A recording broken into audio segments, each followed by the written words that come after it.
Back in my day, it was said that Sesame Street prepared kids for school and Mr. Rogers prepared kids for life in the real world. Shall we?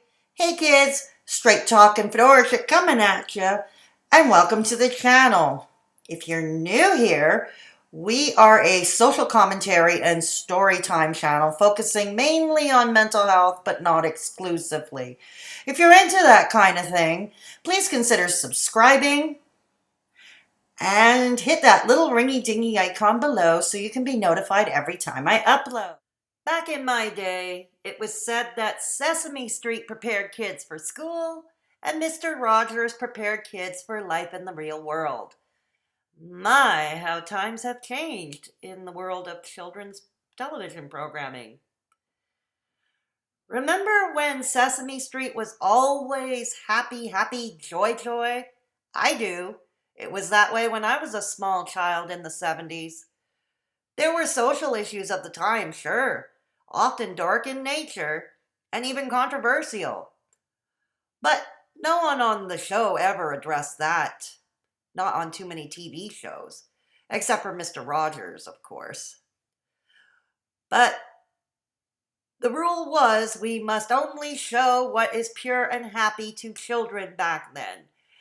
Their sole mandate back in those days was to make learning fun, turn counting and reading into games, as is the case of Sesame Street.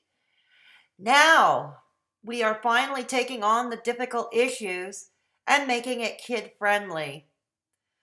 Oh, as mentioned, how the times have changed.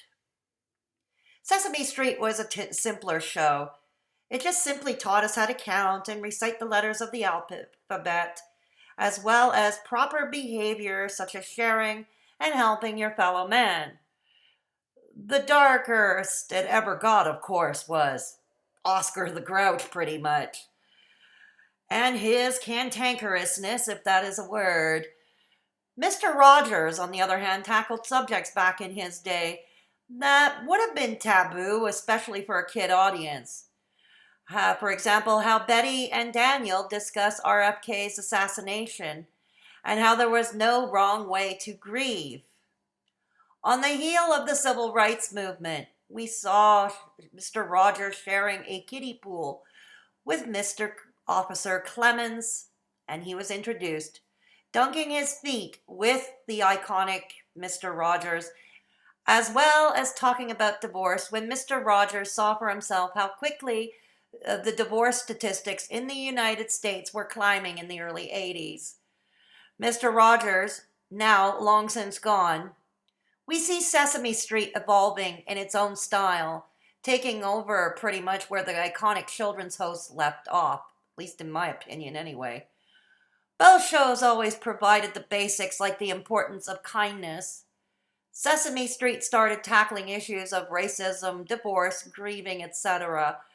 New Muppet characters introduced over time to play out those situations. For example, in 2002, on Karli Sesame, that's the South African franchise of Sesame Street, introduced Cammy, a Muppet who is HIV positive, who was a very good friend, BFF, with Elmo. Approximately 2 years ago, Julia, a Muppet with autism spectrum disorder, was introduced. A disorder that was taboo, and very little was known at that time. Sesame Street was first created. I remember being happy that the powers that be on Sesame Street opted to go with a female Muppet over a male puppet, because even to this day, girls are still wrongfully diagnosed, and it seems still, according to what I've read, that mental health care professionals and other healthcare professionals are not as quick to diagnose autism spectrum disorder with girls as they are in diagnosing it with boys. It is still very much considered a boy's affliction. We are more aware now that yes, indeed, there are girls with the condition, but again, still very much a boy's affliction according to society. I remember thinking that Julia would not only bring awareness to autism, but also bring awareness that there are many girls diagnosed with it too. Sometime last year, Sesame Street offered an online supplement with Sesame Street in Communities. That's sesamestreetincommunities.org. Now, let's take a brief look at the site, shall we? As you can see, the site deals with a wide range of topics, anywhere from asthma to emergencies, from foster care to incarceration, from offering comfort to resilience, and everything in between. And as you can see, there are plenty of videos and resources, all multimedia formats, as well as some free professional trainings, also trainings for caregivers slash parents in both English and Spanish. And of course, the mandatory resources below. It was through Sesame Street in Communities where we first met a homeless Muppet named Lily, as well as Alex, whose parents happened to be in jail, and many others. One of the most recent characters introduced, who is making the news and social media rounds, is Karli. We were first introduced to Karli last spring as a Muppet living in foster care because her mom was going through a hard time and was not able to look after her or herself as she should. We see touching scenes like Karli bringing her friend Elmo to the foster home for pizza night. There we see Karli going through some anxiety, as many children in the foster care system no doubt do. It was last week when we found out about Karli's backstory as to why she ended up in foster care. A touching scene with Elmo and a human character, Chris, I believe his name is. It turns out Karli's mom is battling an opioid addiction and is in recovery. The scene plays out where she explains that her mom is going through a tough time, but is trying to get better and attends meetings where she meets other grown-ups with the same problem as her in order to be healthy again. Given that there are millions of children in the U.S. under the age of 7 who have at least one parent afflicted with an opioid addiction, this couldn't come soon enough. Karli also talks about attending meetings for kids whose parents are going through grown-up problems her mom attends meetings for. She explains how the children in these meetings talk about their feelings and singing songs, a kid-friendly approach.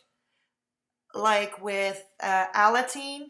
At the end of this video, I will have a number for Alateen for those who are interested.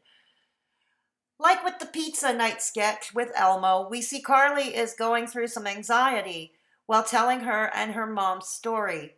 We see some real feelings. We see vulnerability. More to the point, we see that it is okay for these youngsters, or in this case Muppets, to express their feelings. Expressing emotions that are not happy, feelings like fear, anxiety, sadness, was virtually unheard of back in my day and before. As mentioned before, on Sesame, everybody and everything in life, for that matter, was happy, happy, joy, joy. But suppression of feelings other than joy and happiness back in my day was very much the norm. In fact, it was expected. Not that things have changed much these days, it's just different. Another video for another time. Anyhow, Karli's story was tackled delicately, done in a way that young children can understand without it being too scary for them. Not easy for writers to write about adult issues, real-world problems that are dark, issues that adults go through, but to target audience of small children. So hats off to these writers. Something Mr. Rogers was known for way back when, although to a lesser degree. He was tackling issues like the aftermath of the RFK assassination, that there was no wrong way of dealing with grief. Its presentation shows children whose parents are in a similar predicament as Karli that they are not alone. This is most important. Children often feel alone going through these traumas, which further exacerbates whatever mental health issues have derived from their situations in the first place. Also, I will venture that maybe, if the issue of addiction is addressed to children at a young age, it might be an effective tool in preventing them from that dark world of addiction. Lord knows the previous campaigns followed Gen Xers grew up with the Nancy Reagan's Just Say No. Well, that campaign turned out to be an exercise in futility, obviously. And yes, this is not without controversy. Ugh. Controversies with children's shows are nothing new, and Sesame Street was no stranger to it. Just like with anything else, they evolve. I remember learning in the late 60s, for example, when Sesame Street first came out, many on the right had slammed it for teaching socialism to children by promoting sharing. Yep, stupid is as stupid does, but anyway. Now, with Karli, there are some who are wondering, where were the powers that be from Sesame Street when crack addiction, the poison that was in vogue back in the 80s and 90s? I'm not going to delve too much into that right now, but if you do wish to see another video talking about the controversies of Sesame Street and other children's shows, please let me know in the comments below if you would like to see that. Yes, Sesame Street has greatly evolved since my youth, and it is more reflective of the real world. Instead of avoiding real world problems of the day, like when they were new on the scene, they tackle them now head on. If there is one message I can take away from my brief perusal at sesamestreetandcommunities.org, well, it goes back to what Mr. Fred Rogers said a long time ago, what his own mother advised. In times of trouble, always find the helpers. In the case of Karli, she finds her helpers in her foster parents, in her friend Elmo, as well as others on Sesame Street like Chris, and of course, in her children's meeting, the children of parents with addictions meetings. What I would like to see for its next trick on Sesame Street and or Sesame Street in communities is to find a way to address eating disorders and body positivity. There is a growing number of children, yes, children, developing eating disorders like anorexia and bulimia and going on so-called diets as young as the age of 8. While eating disorders are still more prevalent in girls and young women, there are a growing number of boys and young men also afflicted. Also, studies in recent years have shown that children as young as the age of 3, that's it, 3 years of age, right around Sesame Street's target audience, they are having body image issues. I will have a link in the description box to that article. I would also like to see Sesame Street and communities delve into mental illness. It too is on the rise among all demographics, children and adults alike, and thus children of parents with mental illness. This too would go a long way in lifting the stigma of mental health issues starting from a young age. That's going to do it for this video. If you liked it, please give it a thumbs up or a thumbs down if you didn't. Please consider subscribing and hit that little ringy-dingy icon below. Please take care of yourselves and each other, and if there is somebody in your midst who is at risk or vulnerable, please take the time to look in on them. Share a coffee, share a meal, or even just lending a sympathetic ear can make all the difference in the world. And I will see you in the next video. Bye for now. Straight Talkin' Fedora check over and out.